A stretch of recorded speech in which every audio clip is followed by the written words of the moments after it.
Olá, meus queridos amigos, muito boa noite. Muito boa noite, gente, muito boa noite para todos vocês. Começando com carinho de sempre, mais uma pílula noturna do nosso amado Evangelho de quarta-feira, dia 6 do mês de maio. Luz, paz, alegria para o seu coração, para a sua vida. Hoje nós vamos mudar um pouco a dinâmica das perguntas. Normalmente a gente responde perguntas de ordem espiritual, existencial, né? Falando de relacionamento, dores, tristezas, angústias, eita, quanta coisa. Não é verdade? Porque a gente tem que lidar com tudo isso. Hoje eu queria falar da parte física. Porque às vezes a gente esquece dela e a gente por hora está na Terra, né, meus amigos? Então, antes de falar da pergunta, lembra, né? Aqui é o nosso bate-bola do bem. Você pergunta com o maior carinho, a gente procura responder. Entra lá no site Instituto Namastê. .com.br, manda sua pergunta aqui para mim. Hoje eu queria falar exatamente sobre exercícios físicos. Olha que legal. Uma pessoa fala o seguinte: Ricardo, eu vejo você falando muito da parte espiritual, mas será que é errado querer cuidar do corpo? Qual que é a sua visão a respeito? Meus amigos, não é só a minha visão a respeito, é uma visão que constantemente a espiritualidade superior nos oferece. Nós temos o dever de cuidar do corpo, mas acima de tudo, nunca deixar que os cuidados com o corpo sejam superiores aos cuidados com a alma.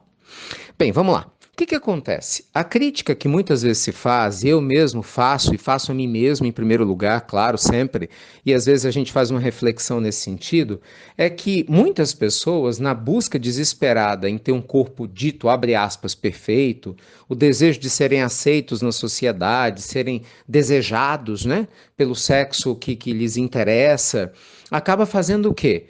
Cria-se um processo de supercultuação do próprio corpo, não importa como, seja com cirurgia, seja com alimentação, com excesso de exercícios físicos e coisas do gênero, mas a pessoa é incapaz de fazer uma prece, ela não tem, entende, a mesma disciplina para cuidar da alma, para fazer um trabalho social, para pensar no próximo que ela tem para alimentar a própria vaidade, sendo que o corpo é algo perecível, né? Daqui a pouco você não tem mais. A verdade é essa, é um péssimo investimento você apenas pensar no corpo. Só que aí as pessoas ouvem isso e acham que pensar no corpo é ruim, ninguém nunca disse que era ruim. Pelo contrário, eu volto aqui numa fala de Jesus: dai a César o que é de César e a Deus o que é de Deus. O dar a César o que é de César, gente, não se refere apenas à questão do dinheiro, quando Cristo, né, se referia à questão dos impostos, mas metaforicamente fala-se de outra maneira: cuidai da matéria quando você estiver na matéria, mas sem jamais se esquecer dos cuidados das coisas eternas de Deus.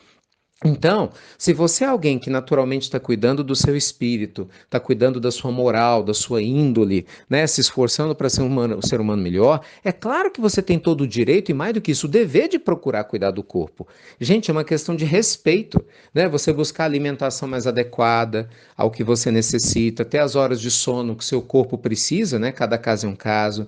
Fazer os exercícios físicos que reconhecidamente são essenciais para uma vida mais saudável, para uma vida de mais disposição.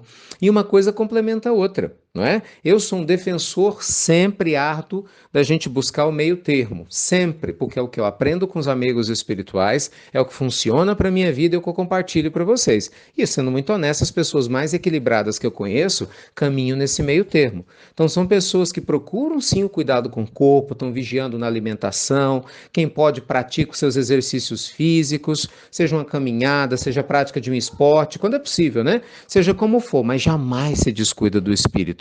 Então, nada contra você buscar ser uma mulher cada vez mais bonita, né? Dentro da vaidade que você se sinta bem, você ser um homem bonito, bem cuidado, dentro do que você se sinta à vontade, entende? Mas sem deixar de cuidar do espírito. É só isso, gente. Entende? É o ponto de equilíbrio. Porque a gente sabe que cedo ou tarde, não tem jeito, né? Nosso corpo é perecível, né? Se a gente não desencarnar logo, nós vamos encontrar a velhice, o corpo vai se transformar e a beleza física, né, de uma idade mais avançada é uma beleza diferente. Então, na realidade, o que vai ficar é a vida espiritual, nossos valores. Essa é a construção eterna que, quando a gente desencarnar, vai junto com o nosso perispírito, vai junto com o nosso ser, vai nos acompanhar na vida no mundo maior. Tá bom? Então, cuide do seu corpo, sim. Você sabe, eu sou fã do equilíbrio. Né, ter uma rotina saudável, em que você pudesse fazer exercícios físicos, meditar, fazer sua oração, isso é tão bom, né? Alimenta o corpo, alimenta a alma e traz paz e serenidade para todos nós.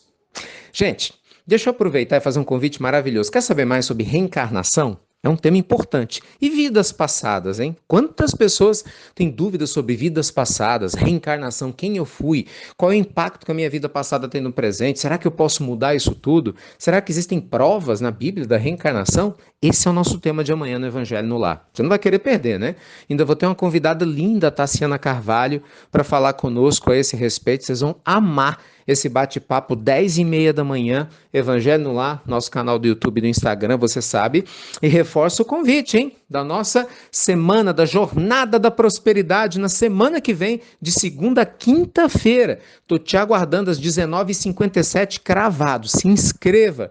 Nós vamos falar muitas coisas sobre prosperidade, construção de um mundo melhor e mais feliz. Já estamos caminhando para 40 mil inscritos. Não é possível que só você vai ficar de fora. Estou te esperando. Um beijo grande no seu coração. Muita luz e paz. E você já sabe. Sabe ou não sabe? Até breve. Até muito, gente. Estou te esperando amanhã de manhã, hein? Até muito breve.